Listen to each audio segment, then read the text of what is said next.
Welcome to my channel easy learning accounts. आज की इस वीडियो में हम स्टेटमेंट ऑफ P&L अकाउंट जो कि हमारा financial statement of the company है, उसका जो फॉर्मेट मैंने लास्ट वीडियो में आपको बताया था बेटा, उसके एक एक करके जो हेड्स थे उनके आइटम्स के बारे में डिस्कस करेंगे। इसके लिए मैंने एक टेबल बना रखा है।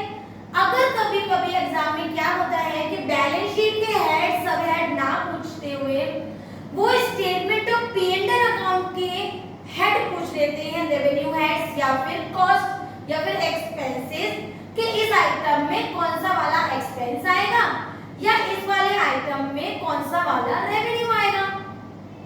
तो जिस तरह से हमने बैलेंस शीट का टेबल तैयार किया था उस तरह से हम स्टेटमेंट ऑफ P&L अकाउंट का भी टेबल तैयार करेंगे। और मैंने एक टेबल रिप्रेजेंटेशन कर रखा है ताकि आपको इजीली ये पॉइंट क्लियर हो जाए और आपको बुक के बहुत सारे पेजेस को टर्न ना करना पड़े, राइट। तो पहले पॉइंट पर मैंने लिखा है अदर इनकम्स, जो कि हमारे कल वाले फॉर्मेट जो मैंने पढ़ाया था उसका सेकंड पॉइंट था रेवेन्यू फ्रॉम ऑपरेशन के बाद। तो अदर इनकम के कौन-कौन से आइटम्स होते हैं बेटा? एक होता है sale of the fixed assets, interest received, dividend received या अर्न बोल सकते हैं, बैड डेट रिकवर्ड, और ये सारे आइटम्स नॉन फाइनेंशियल कंपनी के रेवेन्यू आइटम्स हैं। क्लियर है बेटा?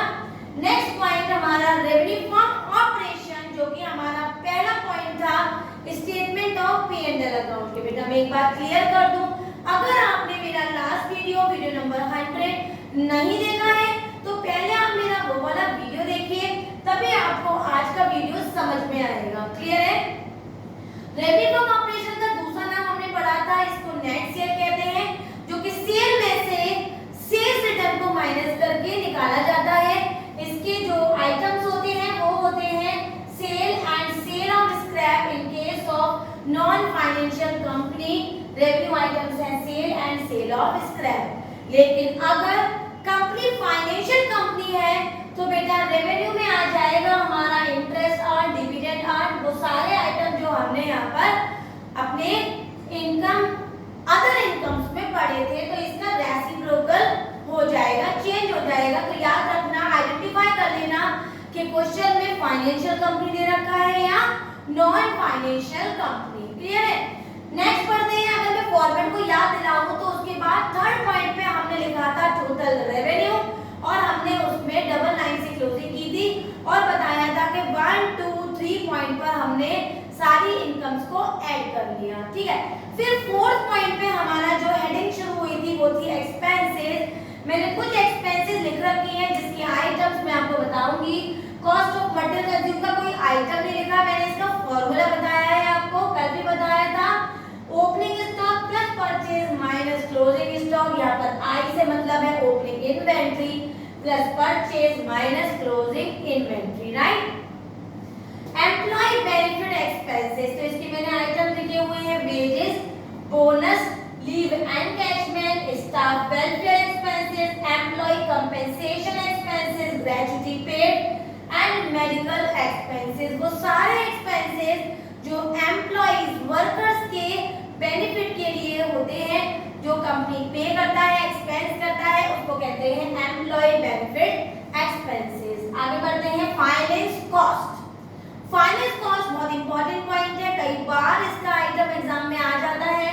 बैंक लोन या interest on bank loan, overdraft या फिर interest on bank overdraft, cash credit, discount on issue of debenture, written off, these all items are comes under the finance cost. Understood? This is one of the expense comes under the statement of P&L and it contains its interest, loan and return of discount on debentures, right? Next and the last is other expenses. कितने expenses हमने पढ़ लिए बेटा? उसमें other expenses में वो सारे direct और इनडायरेक्ट एक्सपेंसेस आ जाते हैं जो कि एम्प्लॉय में नहीं आए और फर्दर एक्सपेंसेस में हमें नहीं दिखे। फॉर एग्जांपल बैंक चार्जेस, बहुत कंफ्यूजन क्रिएट होता है बच्चों को कि बैंक चार्जेस किस में आएगा, तो बैंक चार्जेस हमेशा अदर एक्सपेंसेस में आता है। Carriage inward, carriage outward and doesn't comes under the above given expenses, comes under the other expenses। बेटा हमने बैलेंस शीट के हेड सब हेड पढ़ लिए, हमने स्टेटमेंट ऑफ P&L अकाउंट के हेड सब हेड पढ़ लिए। मैंने आपको बताया था कि financial statement of the company के 4 पॉइंट्स होते हैं जिसको हमें पढ़ना है। उसका पहला पार्ट पढ़ाया हमने बैलेंस शीट, सेकंड पार्ट था स्टेटमेंट ऑफ P&L अकाउंट। अभी इसके 2 पार्ट और बचे हैं बेटा, पहला है, तीसरा है नोट्स टू अकाउंट और चौथा है कैश फ्लो स्टेटमेंट। इनके बारे में भी देखते हैं।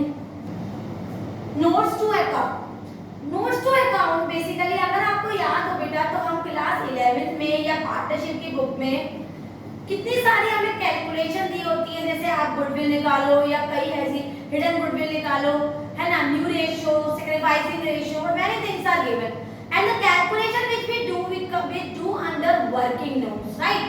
इसी तरह से जो हमारी कंपनी की बैलेंस शीट या स्टेटमेंट ऑफ P&L अकाउंट होता है उसकी सारी detailed information are given in the statement known as notes to account. तो it is an statement attached to the financial statement has all the details of the items of the balance sheet and the statement of P&L। तो balance sheet जो हमने पढ़ी या statement of P&L हमने जो पढ़ा उसकी जितनी भी डिटेल इंफॉर्मेशन है, उनकी कैलकुलेशंस है, उनकी वैल्यू को आइडेंटिफाई करना है, वो जिस स्टेटमेंट में हम करते हैं that statement is known as notes to account.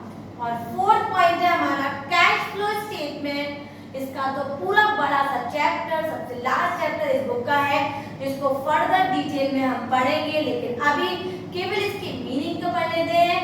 Cash flow statement ये वो स्टेटमेंट है जो कंपनी के फ्लो ऑफ कैश को बताता है, चाहे वो इनफ्लो हो कैश का आना या आउटफ्लो हो कैश का जाना, या कैश इक्विवेलेंट मतलब कैश के जैसा, जैसे ड्राफ्ट है और मार्केटेबल सिक्योरिटीज है, चेक्स है।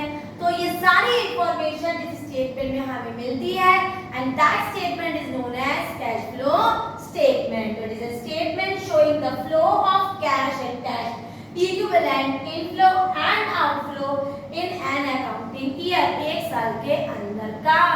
This is for all the statements which we studied since last 3-4 videos, जिसमें हमने बैलेंस शीट का स्टेटमेंट पढ़ लिया, उसके हेड सब है डिटेल में स्टडी किए, स्टेटमेंट ऑफ P&L का फॉर्मेट पढ़ लिया, उसके आइटम्स भी डिटेल में पढ़ लिए, नोट्स टू अकाउंट की डेफिनेशन तैयार की और कैश फ्लो का मीनिंग भी जाना।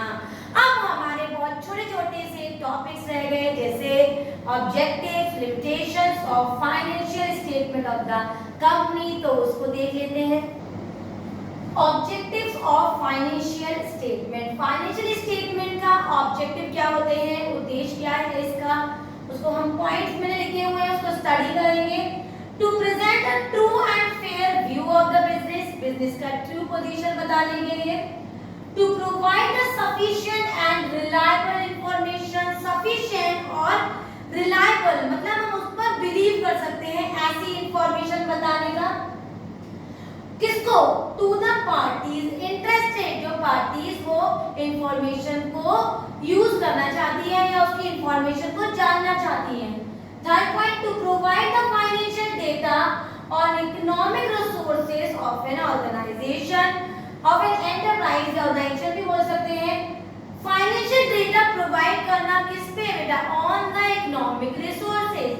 And the fourth point is to disclose accounting policies followed by the better understanding of the financial statement, कि फाइनेंशियल स्टेटमेंट में कंपनी कौन-कौन सी अकाउंटिंग पॉलिसीज को फॉलो कर रही है और यूज कर रही है और बेनिफिट गेन कर रही है।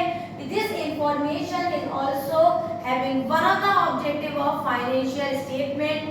कभी भी 4 से ज्यादा ऑब्जेक्टिव नहीं पूछे जाते हैं, तो मैंने 4 ऑब्जेक्टिव लिखे हैं, ऐसे एज इट इज तैयार करिए, लर्न करिए या समझ लीजिए, तो हम इसमें आगे बढ़ते हैं। नेक्स्ट पॉइंट है हमारा लिमिटेशंस ऑफ फाइनेंशियल स्टेटमेंट। किसी भी चीज में अगर कोई अच्छाई होती है तो लिमिटेशन जरूर होती है। तो लिमिटेशन होती है वही जो हमने क्लास 11 में पढ़ी थी, limitation of accounting.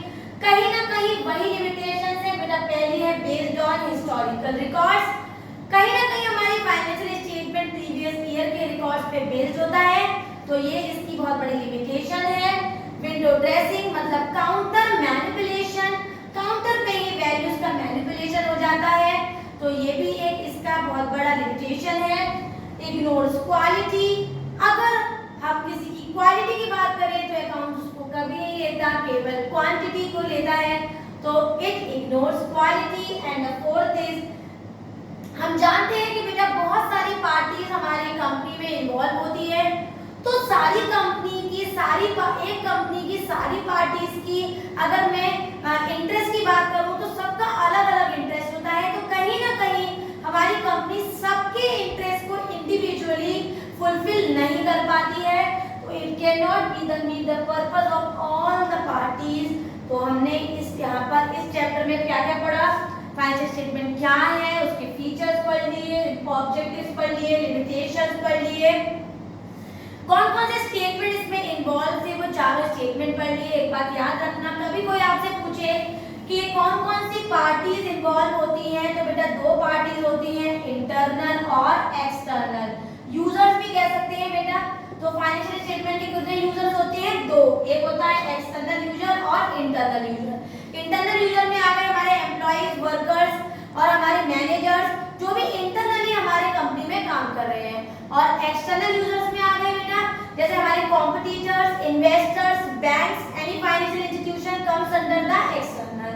Bye this objective और लिमिटेशन के साथ हमने इस चैप्टर को कंप्लीट किया। कल पढ़ेंगे सेकंड चैप्टर जिसका नाम है financial analysis, financial statement analysis कल पढ़ेंगे और उसको भी हम समझेंगे। अगर आपको आज की वीडियो अच्छी तरह समझ में आ गई हो, सारे पॉइंट्स आपको क्लियर हो गए हो, तो मेरी वीडियो को लाइक करें, शेयर करें और मेरे चैनल को सब्सक्राइब जरूर करें। Thank you.